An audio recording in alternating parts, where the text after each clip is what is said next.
Et on va commencer cette revue avec vous par la journée de manifestation très violente hier à Tel Aviv en particulier.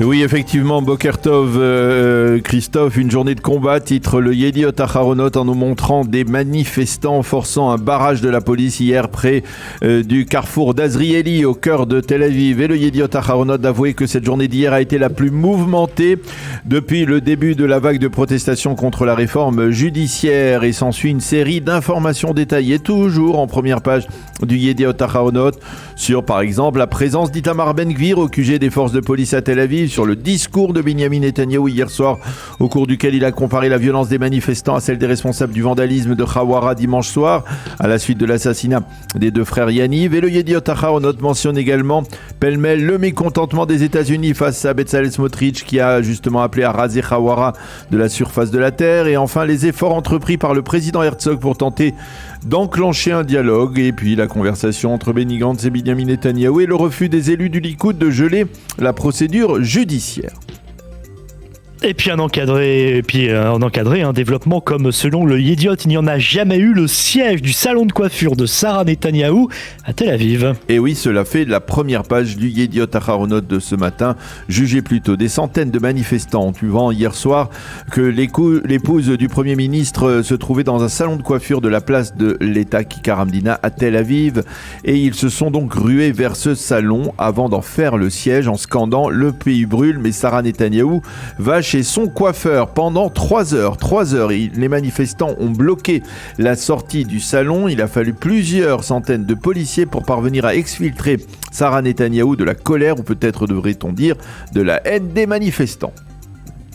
La manchette du Israël Hayom se rapporte aussi aux émeutes d'hier à Tel Aviv, mais elle est avant tout sur un message pressant.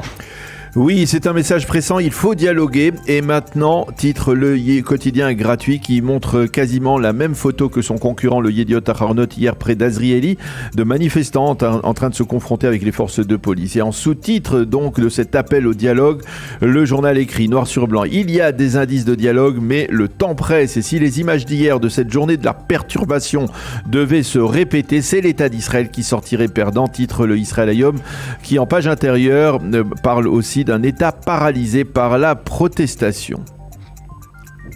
Et qu'écrivent les éditorialistes face à cette situation de chaos de plus en plus marquante, Daniel ? Eh bien, Jackie Lévy, dans le Israël Hayom, constate avec satisfaction qu'il y a parmi les élus israéliens et les personnalités des adultes responsables qui appellent au dialogue, mais il se demande si quelqu'un les écoute actuellement. Il écrit: contrairement à ce qu'ont dit certains des manifestants, ces derniers sont mes frères. Adi Rubinstein, lui, s'insurge contre le siège du salon de coiffure de Sarah Netanyahou hier soir, que celui qui a participé à ce siège se demande quel avenir il entend accorder à l'État d'Israël lorsque les deux parties sont en train de perdre toute retenue. Fin de citation. Pour Ethan Orkivi, toujours dans le Israël Hayom, les meneurs de la protestation sont en train de détruire le fin tissu démocratique sur lequel l'État d'Israël repose en faisant un usage démesuré de la violence.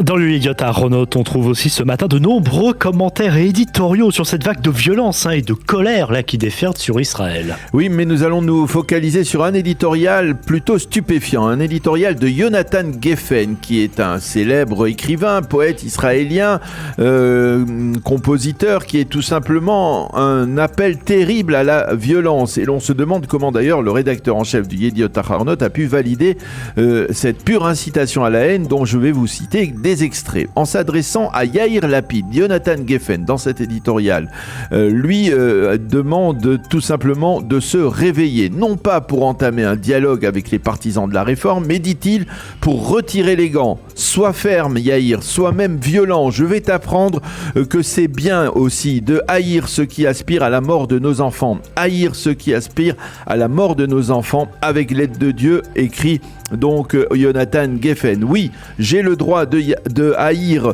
ceux qui nous haïssent. Ne crains rien, mon ami Yair. Je n'ai aucun doute que nous allons restaurer la démocratie et la justice. Je n'ai aucun doute que nous vaincrons les forces du mal et la haine cédera alors la place à l'amour et ensemble nous célébrerons le printemps israélien.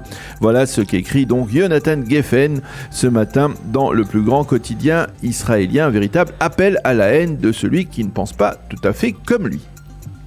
Ouais, c'est effectivement hallucinant. Mais vous avez lu d'autres éditoriaux qui sont légèrement plus nuancés, toujours dans le L'Idiot, Daniel. Oui, comme celui du professeur Yuval Albashan, qui s'insurge contre les propos d'Avichai Mendelblit, selon lesquels les juges de la Cour suprême auront le devoir d'annuler la réforme judiciaire une fois qu'elle aura été votée par la Knesset, si c'est effectivement ce qui se produit. Si les juges se comportent ainsi, écrit Yuval Albashan, qui est pourtant un homme de gauche, eh bien, si les juges se comportent ainsi, nous nous retrouverons dans un véritable chaos constitutionnel, et ce, dans un dossier dans lequel la Cour suprême se trouve en évident conflit d'intérêts. Pour Sima Kadmon, toujours dans le Yediot Ahronot, tout était très calme hier devant Azrieli jusqu'à ce qu'arrive Itamar Ben-Gvir, le ministre de la Sécurité nationale. Et en page d'ouverture du Haaretz, un éditorial central qui dénonce justement les propos de Ben-Gvir, qui a qualifié les manifestants d'hier d'anarchistes.